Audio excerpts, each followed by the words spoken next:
What's up, everyone? Welcome into episode number 527, where it is my honor and privilege to introduce a special guest joining this episode, and that is former Baldwin Wallace football player Landon Hare. How are you doing, Landon? Doing great. How are you, sir? Doing great. Appreciate you joining. I also have to give a quick shout out to Jackson Altwies as well. I know you're related with him, so I have to shout out him for kind of getting us two together on this one. But appreciate you're able to join in. Also, happy early Merry Christmas as well. I know it's a few days away, so I hope you have a Merry Christmas and a Happy New Year. Yeah, Merry Christmas. Appreciate you getting me in at this time. I know uh, schedules are tight and getting people in is sometimes a struggle. So I appreciate you taking the time to have me on. Yeah, no, I appreciate you taking time to join. But from everything that we've talked prior and just everything that I've kind of learned about you is that your journey to just playing football in general isn't your kind of typical journey, like, because you weren't really a big kind of sports guy pretty early on. But I know Jackson was a huge part of that. So just talk a little bit about how you got involved in sports and how important Jackson was kind of in that journey. Yeah, sure. So growing up, yeah, it really took me a while to get into sports, kind of just like you said. I was more so into watching the professional wrestling, like WWE. I was big into that. Had Okay. all the action figures growing up.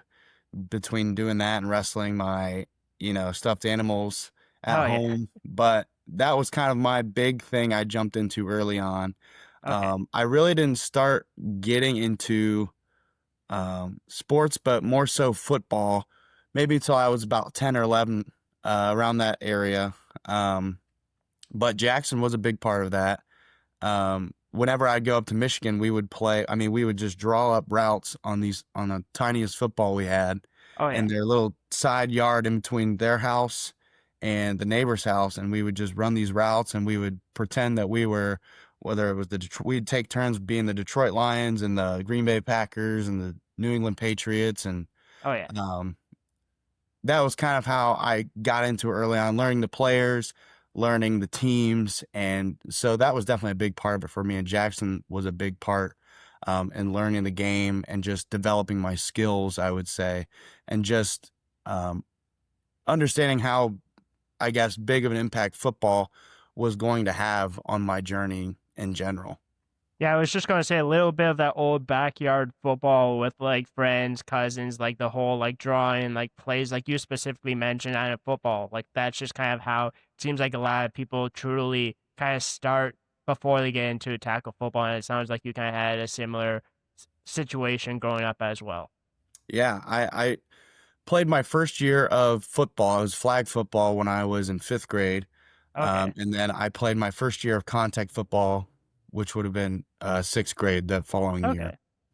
I was just going to say, I know some people start at a really young age. Like you'll see people that will start in kind of like second, third grade. Some people will obviously start a little bit later. But did Jackson ever try to get you to be a Lions fan whatsoever, like growing up? Or what team did you end up kind of sticking with, kind of like at the start of the whole thing? Because for Yeah, a lot of people, that would be a little bit hard convincing to cheer for the Lions, especially back then. I tell you what, I was big at first. I was more so drawn to the uniforms and the colors of the teams. Okay. So looking at the colors and everything, I thought the Lions would be a sweet choice. But I actually fell in love with Rob Gronkowski and the New England Patriots. Okay.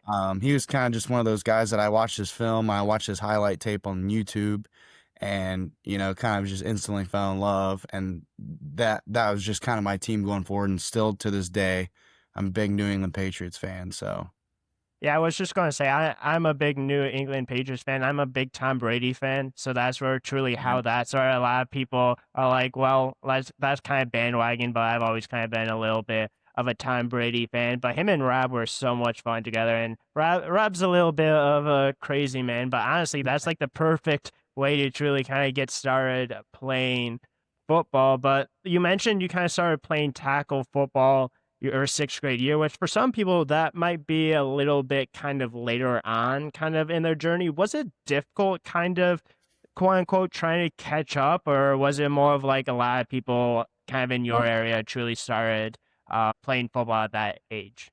Well, I tell you what, I was very fortunate. I had a lot of coaches on my first contact football team who I had already had a pretty good relationship with. A lot of them were, fathers or uncles of, Yeah, kids that I went to school with. So I had a good relationship, and it was easy. They made it easy for me to learn and pick up the skills and the fundamentals early on. I ended up finding my way in there somehow, starting at offensive tackle my first year, but it definitely the biggest thing I learned going into it was you have to learn how to hit and to take a yeah. hit. So that was the biggest thing, kind of on my mind going into it, just the anticipation of it all. But I figured it out sooner or later. Yeah, that's a little bit brutal though, starting at offensive line because I feel like a lot of people like at that age, they obviously want to score touchdowns and they're like, no, you're gonna be able to block and you have to be physical. And offensive line, I give a ton of credit to. I know you didn't end up being an offensive lineman at Baldwin Wallace. You end up being more like a defensive end, which is a little bit more kind of like praise towards like defensive ends towards that specifically. But that had to be a little bit kind of tough starting at that position when one, you're just starting the sport, but two, like it's I don't want to say it's thankless position, but at times like you don't get the praise, you don't get to touch the ball, you just get all the physical part of it, which I know is something that you necessarily enjoyed, but might not be something that people want to do right away in football. Yeah, and it goes to show just how much of a beginner I was that year because I had figured it out most of it up to that point, but I remember the first few games, the guy who was playing guard right next to me, he always say, "Hey, if it's a pass, I'll tap you on the helmet." So I always knew it was a pass if he tapped me on the helmet. I love that. I honestly love that. Probably couldn't get away with that in high school, Yeah, but in sixth grade, definitely you're not. you're probably pretty good. I was just gonna say, there's even some high schoolers and even some players in college or NFL, like the way they kind of like have a stance, you can kind of tell. So it's a little bit more involved than that, but I love that's how you truly kind of football career started and really how it kind of grew from there. Yeah. So obviously, like you had a lot to kind of like learn, but obviously everyone has a lot to learn when they start the sport. But like, when did it like really start kind of like clicking for you, and when did you really start to kind of learn a little bit more about football? Because I know you started your junior year on varsity. Was that something that you ever truly thought you were going to get the able to do, or was that something that it kind of took a little bit more for you to kind of believe in yourself and kind of get there freshman, sophomore year of high school for you to kind of realize like, hey, like this is a possibility for me? Yeah, I think, well, another big thing that helped me was my father was the athletic director at the high school Okay. that I went to. So he took the job when I was just starting to get into sports, kind of just like we talked about that area from 10 to 11, 12, and just being able to see what goes on behind the scenes in the locker room and seeing, Yeah. what it looked like after the big wins and being able to go to those practices, whether it was football, basketball, even just learning new sports. Um, that was, I think, a big part of it for me Okay. because not only was I learning a sport that I liked, but I also got to see what it meant to be a part of something larger than yourself. So Yeah. obviously, playing varsity was always a big goal of mine, having grown up watching, the older guys and, the guys that went on to play at the next level and just kind of having that thought in the back of your head, like, hey, I might be able to do that too. So I think going into freshman year, that was a big, obviously a big goal of mine. Just knowing that I'm in the high school now. Now it's right in front of me after freshman year. Yeah. Sophomore year, obviously paid my dues, played JV. Um, Definitely learned more of my fundamental skills and learned from the older guys on the team and obviously the coaches that have been there a while. And then, like you said, I was able to work myself into a varsity role going into my junior year, which was great as well. That had to be kind of a little bit of a full circle moment for you, a little bit working your way into a starting role your junior year on varsity because you mentioned like you were watching them play at like 10, 11 years old. You were kind of a part of it in the locker room for big wins. Like you're like, I want to eventually get there. And then obviously when you finally did get there, that's almost like, hey, like imagine like if I was that 10, 11-year old kind of like looking on to that point. So that had to be a really cool moment for you not only to kind of live out your dream you had, but then to kind of be a part of that locker room instead of like looking onward. Yeah, without a doubt. That's probably you nailed it right on the head there. It was a full circle moment, and being able to share that with the guys I grew up with made it that much more special. Exactly. And even with that full circle moment, obviously end up giving you future possibilities, end up playing at Baldwin Wallace. We'll kind of get into that a little bit more. But like when you finally got to start on varsity, was there like a moment you knew that like, hey, like isn't just this that is going to be a possibility for me? Like if there's a possibility I could go Division 3, Division 2, I could play college football because outside of like the kind of being in the locker room at 10, 11 year olds, you're probably not necessarily thinking about playing in college. You're like, I want to be a part of like that locker room. Was that kind of like when you started to truly kind of like lean towards like, hey, like there is a chance I have a future in this? Yeah, I think um, I talked to my dad about this one quite a bit. He calls it my breakout game. It was week 2 of my junior year. Um, I had a decent game my first week. It was against our rival, so a lot of nerves going into that one. Obviously, Oh yeah. first varsity start, and it's against your um, rival school, so obviously a lot more emotion, a lot more going into that one. But the following game, I ended up having a pretty solid game. I think I had 3.5 sacks, followed by however many tackles, and actually had somebody on the team. They were like, "Hey, you gotta put together your highlights and put it out on Twitter." I was like, Yeah. "What?" He was like, "Yeah." He said, "I'll help you out with it." So I was lucky I had a teammate look out for me in that sense. But I think after that, after that week, and then as that kind of that mentality and that help was provided, it kind of just allowed me to feel free in the sense that, hey, my best football might be ahead of me here. So just keep on this same track and we'll see where it takes us. Do you give, I don't want to say do you give all the credit, but do you think if that teammate didn't talk to you and say, hey, you need to create this highlight film, you need to put it on Twitter, do you think you would have ended up at Baldwin Wallace, end up in college, or do you think it would have been maybe a little bit later down the road and maybe you necessarily wouldn't have ended up playing college football? I think I might have figured it out my senior year, but I'm glad it was a guy who was getting some Division 1 looks, and he was Okay. kind of already uh, on the ball and on the rolling on the ball early. So he kind Yeah. of knew what was going on. So I was fortunate he helped me, but I think I would have figured it out sooner or Yeah. later. Yeah, no, absolutely. It's one of those things of like you never think about it until someone says something, or you're like, hey, maybe there's a real possibility in the Yeah. future I could do this. And obviously you end up doing it. But that's kind of crazy that your first start ever was against your rival school. That had to be like that, those butterflies. Like I remember kind of like the first ever like varsity game, just sitting in the locker room, just full on butterflies. Like it's just a completely different feeling. But getting that start against your rival had to be crazy. Yeah. You want to talk about a full circle moment. And it was at home. So everything that day leading up to that point, there was a lot of nerves, a lot of anxiety, but it was well worth it when, we ended up winning. And Okay. it was also during COVID. So it was our first opponent we had seen because we weren't scrimmaging or anything like that. Yeah. So we were ready to get out there and play somebody else, and we took care of business. Hey, you know what? There's nothing better, in my opinion, than being your rival in any sport that you play, especially kind of during COVID as well, when there's so much uncertainty. Like, it had to be crazy playing football during COVID. Yeah, it was strange.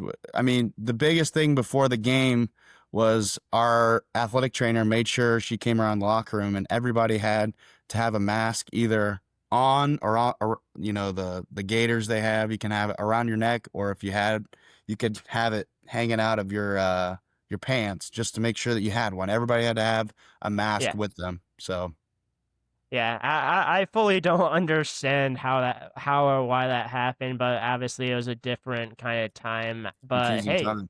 confusing time, very confusing time. But do you remember your first either tackle, sack, or just do you remember kind of the first couple plays of that game, or is it kind of all a little bit of a blur?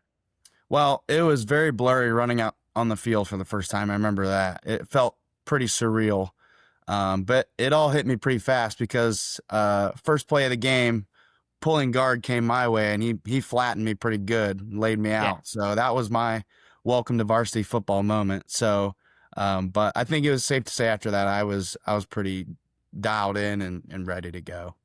I was just gonna say, it almost kind of takes a moment like that for everything to settle down, or just kind of that first like hit or first truly pass rush that to get to the quarterback or near the quarterback, that kind of thing start going a little bit more. Yeah, without a doubt. So obviously, you end up having a successful high school career, starting from your first start your junior year all the way through your senior year. Talk a little bit about kind of the decision to play football in college and why play at Baldwin Wallace. Yeah, I think kind of just going back to where I talked about having the opportunity to be a part of something larger than myself. I think that's always um, played a huge role in my life, no matter what it is that I do. Being a part of a group or a community that's larger than yourself, it keeps you aligned, keeps you grounded, Yeah. and not only did I have that opportunity growing up, and then obviously at the varsity level, but from the experiences I had with Baldwin Wallace between my visit, a spring practice, and I think I had another visit, I just felt that it aligned best with me and who I wanted to be ultimately at the end of my 4 year experience of college. Um, Also, when I was going through the recruiting process, guy at the time who was the defensive coordinator at the school, his name was Tyler Haynes, happens to be from my hometown. So Okay. he he was very transparent during the recruiting process and just expressed how, the college game is different than Yeah. the high school game. And it's obviously ran more like a business. Coaches leave, players leave, especially with this new transfer portal. The game has changed, but Oh yeah. he wanted me to essentially get a sense for Baldwin Wallace and to know that no matter what, Baldwin Wallace is a good place. And I appreciated that transparency from him and the head coach and all the other coaches on the staff at the time. So I just felt that it was the best decision for me. And they had a program, a business program, sport management program there that I really was interested in pursuing. So I think it really just, and even now I think I made the right decision for myself. Very, very, very glad I went. Yeah, and it set you up for your future, like what you want to talk about, what you want to do. We'll talk about that a little bit later, but that's just a different approach because different coaching staffs take different approaches. Like there's going to be some coaching staffs that's going to tell you exactly what you want to hear. There's going to be other coaching staffs that's going to be more upfront, that's going to be more about like, hey, selling the school rather than the coaching staff. And I'm not necessarily saying one's a better way than the other, just that's just kind of the way college sports is, football is specifically, especially with the transfer portal. So it really seemed like you kind of navigated more towards like wanting kind of like a full on like approach, like an honest approach, an open approach, and more about like I want to be at the school that I want to be at compared to maybe the coaching staff that is telling you everything that you want to hear. And like I said, not saying one way is right over the other. It's just a different approach and it's just a different level of what you want to hear. Yeah, and well, going off that a little bit too, I'm also fortunate I had a lot of help from my parents too, just getting a sense for the school, not so much just for football, because the biggest thing that my parents preached to me while I was going through the recruiting process, not even just for BW, but the other schools I was interested in, they'd always, at the end of my visit, say, "Hey, Landon, if you were going to this school and this school came to you and said, hey, we're no longer going to have a football team, would you be okay going to school here?" So that was always the biggest one, when you think about where you want to be and, how you want to spend your time these next 4 years. And they really did give me an opportunity to get a good sense for a school, not just for athletics, but academics as well. Exactly, and that's obviously the biggest part is setting you up in the future because there's obviously some guys at like the D2, D3 level that end up getting into the NFL that end up getting opportunities there, but the chance that you're going to continue to play college football beyond like the D2, D3 kind of level is pretty low unless you're kind of the elite, and even those guys don't get opportunities. So I definitely think that's kind of a good approach, and it obviously gave you what you wanted to do as well, sports management, like you talked about. So you're getting to do the best of both worlds that you want to have. Without a doubt. Very fortunate to have that assistance because I know a lot of people, like you said, there's a lot of different approaches throughout the recruiting process. Exactly. But you did mention that, like, the DC, obviously being from your area, was saying, hey, kind of the college level, college landscape, college football is a little bit different than what high school is. And obviously that's true because the best, like, high school guys kind of go to play college, right? Like, you're going to be going up against the best of the best of the best. But for you, when you kind of like transition to Baldwin Wallace, how different of a play style, how different of a football player did you have to become from high school? Because in high school, you could have been maybe the biggest, fastest guy at the defensive end position, but in college, you kind of have to develop a little bit. Like you have to have specific moves. How much did you kind of grow early on in your first year? Because I know in your first year, you end up winning the Defensive Scout of the Year. Yeah, I would say um, big change of pace between high school and college. And I think the biggest thing that if I had a chance to go back in time and maybe tweak something that I did was maybe study the playbook a little bit more than I did the summer going into, just because I think that plays a big factor when you're in camp and being away from home for the first time and having to go about football a little differently than it was in high school because I think in high school you can get away with watching film with the team and watching film with the coach Yeah. the days that you have practice, but there's a lot of things that you have to do on your own. And I learned that very fast. And also just the size of the guys you're going up against. You're getting the best from everywhere, not just Yeah. Ohio, but we recruit a lot of guys out of Florida, PA. We get Michigan guys. So you're getting the best pool around from just about anywhere. And, Yeah. you know, making sure that you're prepared to go against those guys and be willing to step on the field. It's a big ask. Yeah, and you're also like when you first get there, you're 18-year-olds going up against 20, 21, 22-year-old. You have offensive linemen even in college, even at the level you play at, that's like 6'5", 6'6", like 300 plus pounds. Like obviously, I don't think anyone has like the certain like expectations that like a freshman's going to come in right away and like start and be like a beast, but you're still going up against these big guys that are 2, 3, 4 years older than you. That Yeah. had to be a little bit, like you said, kind of a rude awakening or trying to fully understand everything because you also mentioned playbook as well. I'm sure they probably threw so much more at you than Hmm. what they did at any time in high school. Yeah, without a doubt.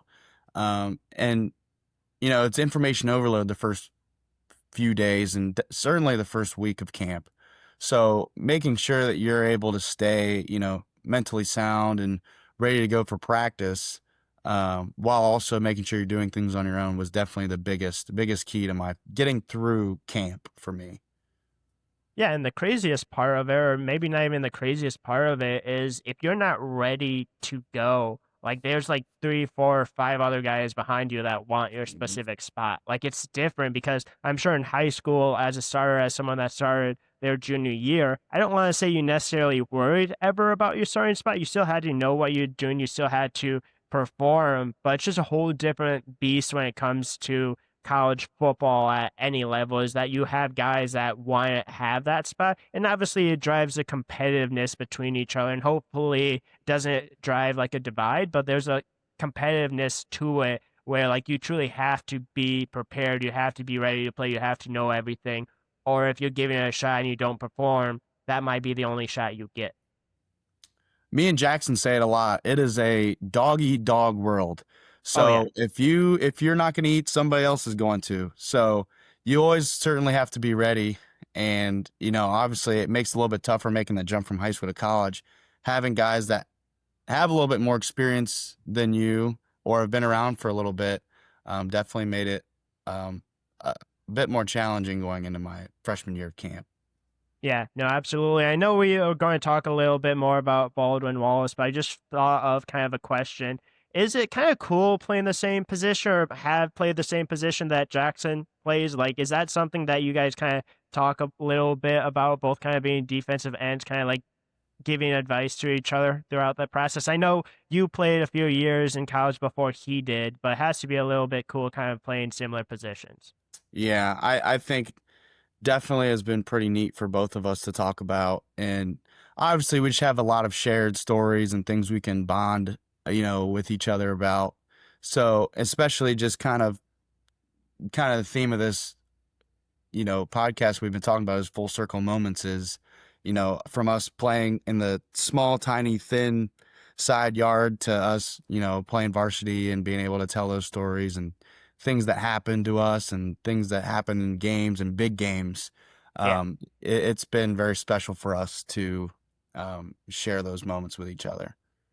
Yeah, absolutely, which is obviously great, but you also did mention things that happened to you guys. I know, unfortunately, after your freshman year, things kind of start to take a turn a little bit for you. Just talk about like not only kind of like your freshman year, kind of coming off of such a confidence of winning Scout Team Player of the Year, kind of settling in to things like taking a turn, then ending your career as a student coach. Yeah. So, obviously, like you said, I was fortunate enough to win Scout Team Defensive Player of the Year my freshman year. It was a very big honor. And after you win something like that, you kind of feel like you're on the right track and Yeah, you're headed in the right direction. You feel like you have the support of the coaches and everything's going just about as well as it could. Unfortunately, I suffer a little bit of a double knee injury. It had been that spring, so we actually share the practice facility with the Cleveland Browns during the okay, springtime. So we'll get 9 practices at the Cleveland Browns facility in Berea, and so in those 9 practices, I pretty much suffered a double knee injury. Nothing tore or anything like that, but I kind of didn't really treat it the way I should have, and that carried over in the summer when I was doing workouts with the yeah, team and going into camp. And I think just not treating it the way I should have over that course of that season as well led to lots of buildup, and that led to me collapsing then the following spring. So we had talked to the team doctor and obviously the athletic trainers and what the best option was going to be, and looked like at that time for something that wasn't torn, there wasn't going to be a need for surgery. So the best route was to do what was called PRP injections. So it's pretty much plasma. okay, So we did those, and it was a 8-week recovery. Um, and then I spent that summer away from home and was able to do a little bit of therapy there, and came back that fall and ended up collapsing during camp in my junior year. And it's just from all the buildup and not taking care of it and not, maybe doing the therapy that was needed at the time that maybe should have it happened. yeah, So then ended up talking to the doctors and ended up getting surgery, and which then led to me being out for the remainder of my junior season. So then I assumed kind of the role of a student coach, um, helping signal the defense on Saturdays, pretty much doing just about anything in between games and helping set up practices and things of that nature. Um, Looking like we were going to make a comeback for the senior year. Ended up practicing online practices at the Browns that spring, um, going into my senior season. Ended up spending another summer away from home um, again, and then came back, and it was pretty much the same injury during camp, same fall, okay, same everything. So ended up talking to coach, and coach said, "Hey, listen, I'd rather prevent any further, injury, and I don't want to harm because there's obviously life after football. Oh yeah. So he said, I don't want you to harm yourself, but it's a non-negotiable for me to let you walk away from this team and the guys that you came in with. So I want you to stay on, full time as a student coach. So very, like I said, very lucky and very blessed to have found, a coaching staff that believed in me enough to keep me around and Yeah. want me to stay with the guys that I came in with. So that's just kind of um, short, long story short of everything that happened. But like I said, it ended up working out great and ended up having a great career at Baldwin Wallace. How difficult was it going through all of that? And like, what does that do to one mentally? Because I could just imagine not only like going through those injuries, trying to come back, but also you're away from home. Then you think you're going to come back again. You collapse again. You think you're going to make a great senior comeback. You're going to get out there, have the same injury. Like, that has to do so much, not only physically, obviously, the injuries, the knee issues, but that has to do so much to your psyche that, like, how do you even want to stay involved or even think about wanting to be involved through football when it gives you so many tests, when it gives you so many bumps in the road, and you're just trying to come back every single time, and it's like you can't.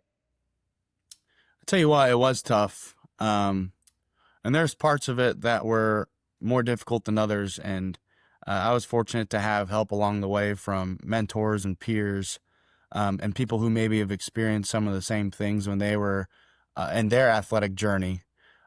So being able to navigate it, not just physically, but mentally, was difficult. But I'm fortunate that I had the help that I did along the way.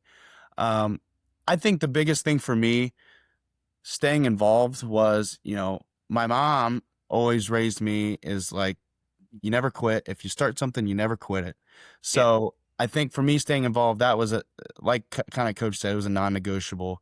I Okay. wanted I wanted to stay and I wanted to finish with the guys I came in with. And the most special part to me was I think it was just as important to those guys that I stayed around too. And they made me feel that way. And I'm very grateful that I have such a great group of guys up there that I've been able to become close with. It was it's been an interesting journey, and I think the final decision my senior year, it's not one of those decisions you make and it's like, hey, decision, it's over. All right, Yeah. what's going on the next day? It's kind of one of those decisions that lingers a little bit, and I definitely dealt with it a lot, and especially the big moments because I love the big moments of the football game when your heart gets beating a little bit faster and you get those butterflies. I really do feel like I live for those moments, and think that was probably the biggest thing I struggled with this year. Not necessarily being able to be a part of them on the field and having to maybe stand there and watch, but being a part of it in general was just as special and just as important too.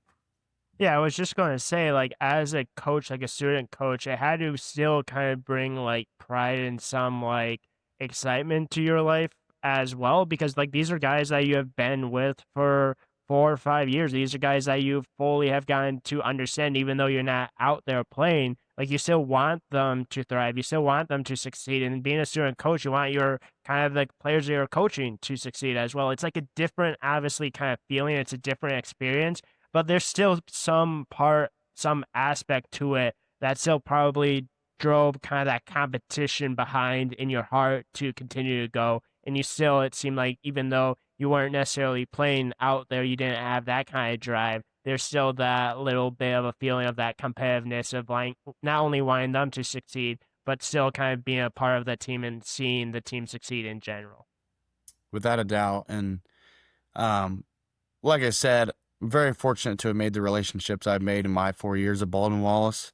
So, and, and it made it that much more special that the guys I came in with this year, we had the best season that we've had since we've been at Baldwin Wallace in our 4 years. So, Yeah. definitely was a special season. Yeah, which is great, right? Like, you obviously want to end on a great season. You want to continue to build a program to leave a program better than you found it, right? Like, Mhm. that's exactly what everyone wants to do. You had a great past season, and I'm sure you obviously learned a lot through the process of it. Without a doubt. So obviously, like you went to school, wanted to be sports management, all that kind of stuff. Going through like the circumstances that you did, like going through being a player, going through being a student coach, going through all your injuries. What did going through all of that teach you about yourself? But like, how did it help like formulate the life and like the career you want to go into?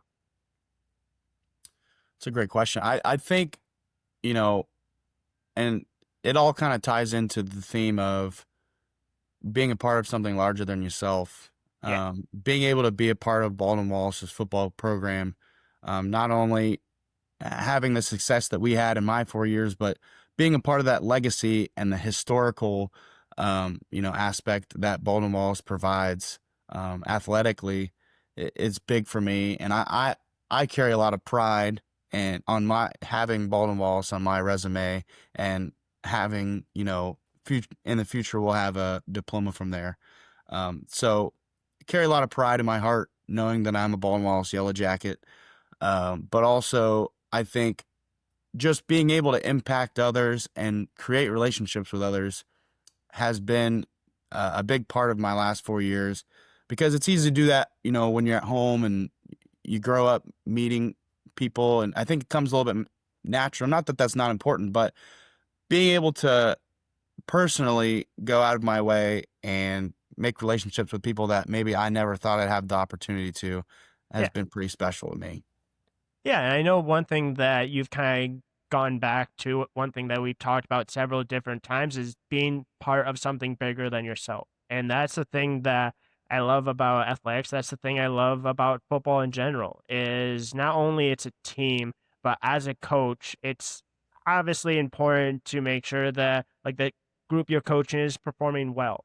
But it's also another part of it is making them into better people, better men of character, future husbands, stuff like that. Like it's a position to be in that is so rewarding but so difficult in itself. Like it has to be more, it has to be bigger than oneself. And because of that, do you see yourself continuing to coach? It doesn't necessarily have to be college. Do you want to continue the coaching realm? It could be high school, it could be college. Like, is that something you kind of continue to do so, or are you going to try to approach like doing something bigger than yourself in a different way? I tell you what, I don't think coaching could be quite out of the question. I think Okay. walking away from athletics would be very difficult for me, um, and as a whole. But I do think I'm going to attempt to try and lead in other ways, and create relationships in other ways too, professionally, Yeah. in ways that I learned from Baldwin Wallace. Yeah, which in life in general, like it's all about relationships, it's all about connections, it's about doing bigger and better things. And obviously, if that means doing that through athletics, or that means being a coach, or that means doing it in like the work environment, one thing I do know is that I think you'll be very successful in whatever you do because I think you obviously have gone through a lot yourself. You've kind of gone through a lot of adversity, but it seems like the way you kind of took away from it is like an opportunity to not only grow, but an opportunity to get better and not deem it as like, oh, poor me. Like, deem it more as like, hey, this is an opportunity to grow. This is an opportunity to help others. And this is an opportunity to continue to get better, not just like sitting to the side and say, well, I didn't have the career I wanted to have. Tell you what, and it's very difficult because there are those moments, and you do, for a sliver of time, you do feel sorry for yourself in a way.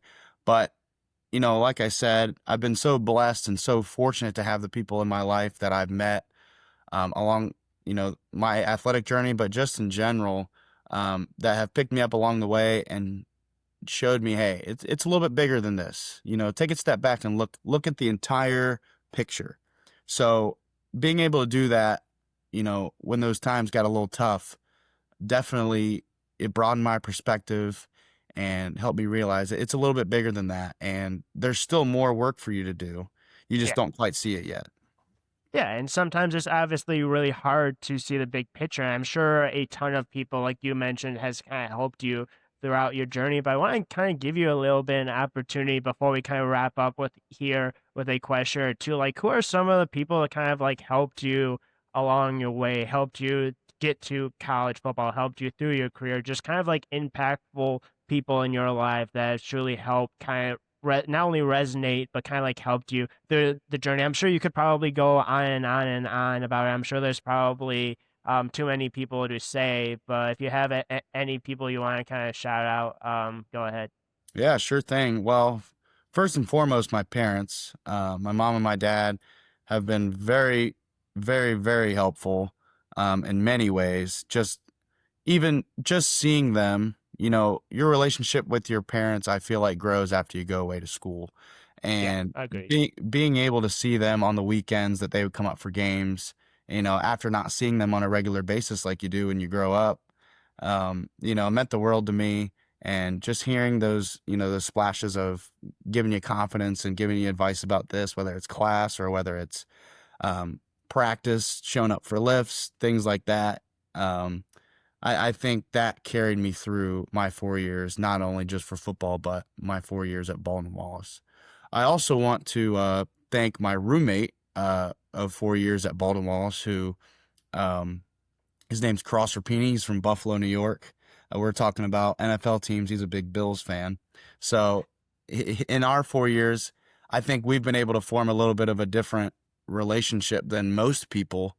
Um, just because we're both away from home. We both know Yeah. nothing. We're in a new environment and we kind of had to figure it out ourselves, but we were able to kind of, you know, make friends early on, and we bonded uh, through a lot of things, not just football, but just similar perspectives on things and, values and morals. And um, a lot of the times when practice would get difficult, he's always the guy that's saying, "Hey, just keep pushing hard. Just keep Oh yeah. pushing on. I'm right here. I'm right here doing the same thing." So he was always a guy that obviously kept, just like I said, kept things in perspective and was a great, great friend and will always be a great friend to me. And very glad I met him through college. Also, want to thank the guys I grew up with. I have a core 5 guys that I grew up with in high school that I played with, but obviously they ended up pursuing different careers and going to school for different things. So, but they would always make an effort twice a year to come up and visit me at school. Oh, that I love that. Yeah, so one for a game and one for maybe to visit me second semester and see how things were doing. So really appreciate those guys as well. But like you said, there's just too many to name. But Yeah. last one I'd like to give a little shout out. His name's Coach John Snell. He's our associate athletic director at Baldwin Wallace, and he's been a great mentor to me. And I've learned so many things from him. And I just told somebody the other day he's been an extension of my father, just Oh, because I that's think they awesome. both share a lot of similarities. He's an athletic director, my dad's an athletic director. They kind of look at things the same way, and I've been able to ask him some questions, along my journey, both professionally and athletically, that he's been able to share and give great words of wisdom on. So I really do appreciate his help through the journey as well. Oh, that's awesome. So that means you're going to be the next athletic director as well in the future, right? We'll see about that one. Like I said, we gotta try maybe a few things and then we'll narrow it down. Yeah, no, absolutely. But I honestly think it's a little ironic as well that your roommate was a Bills fan, which obviously for anyone that knows big NFL kind of rivalry, if we were going to be completely honest with each other, Bills, Patriots. I think trying to remember, has the Bills have gotten the Patriots quite a few times the last couple of years, but I think the Patriots won this year, didn't they? We From what I split it this remember, year. Yeah, split it. we Okay, split. so hey, you know what? At least you get some bragging rights there That's over your right. roommate. That's right. Awesome. But I want to wrap up with one last kind of question. I know you talked a little bit about like the people that have been really impactful, like that have taught you a lot. But I want to kind of give you an opportunity to really truly end this thing. And just like from everything that you've learned, from everything that like people have taught you, what kind of advice would you give to those people that are listening that might not be experiencing the journey that you have? But maybe experiencing like some struggle. Yeah. Um, I would say biggest thing is I always kind of would say this in my head when maybe things weren't going my way. Um, Everybody deserves a happy ending. So if you're not happy, it's not over. Yeah, Um, I'd always that would always keep me aligned. It'd always keep things in perspective. So when things do get hard, and especially like the decision I had to make, where maybe that's not just a hey, gonna hang up the cleats and that's the end of the day. It's one of those lingering decisions or one of those lingering, things you might be dealing with. Just know that you will come out better on the other side of things. And having gone through what you're going through, maybe not just athletically but professionally or maybe even academically as a college student, um, it, these things are preparing you for things down the road and yeah. preparing you for life. So it's iron sharpens iron, and all these things are making you a better person. It's hard to see, but just allow yourself to take a step back, when things get a little bit more difficult, and smell the roses a little bit. Yeah, I was just gonna say, going through at that time, it's not always easy to see the end of the road, to see the positive light at the end of the tunnel. But sometimes seeing the bigger picture, experiencing it, and trying to look at the positive signs are some of the most difficult parts, but also helps in the end of the day. Without a doubt. Awesome. Well, Landon, I really appreciate you joining. I've loved our conversation. I would honestly love to have you back on in the future. I always say to anyone that ever joins is if you ever want to come back on, would love to have you back on. Maybe we'll get you and Jackson on together Oh yeah. at some point. That would be a really fun story. I'm sure you guys have plenty of stories you would be able to tell, but I truly am honored to have you on. I really hope you had fun. I really appreciate you joining, and like I said at the beginning, I hope you have a great holiday. And again, thank you so much. It's hopefully been worth your time, and hopefully you had a lot of fun. Absolutely. I really do appreciate you giving me this opportunity. It's been great, a great experience. I really appreciate all your insight, and you've been a great host. To anyone who's listening out there, happy holidays. Thanks for tuning in, and until next time, because I will be back. Absolutely. Love to hear that. Thank you again for joining. And yeah, that is a wrap to episode number 527. Thank you to Landon for joining, and tune in to the next episode.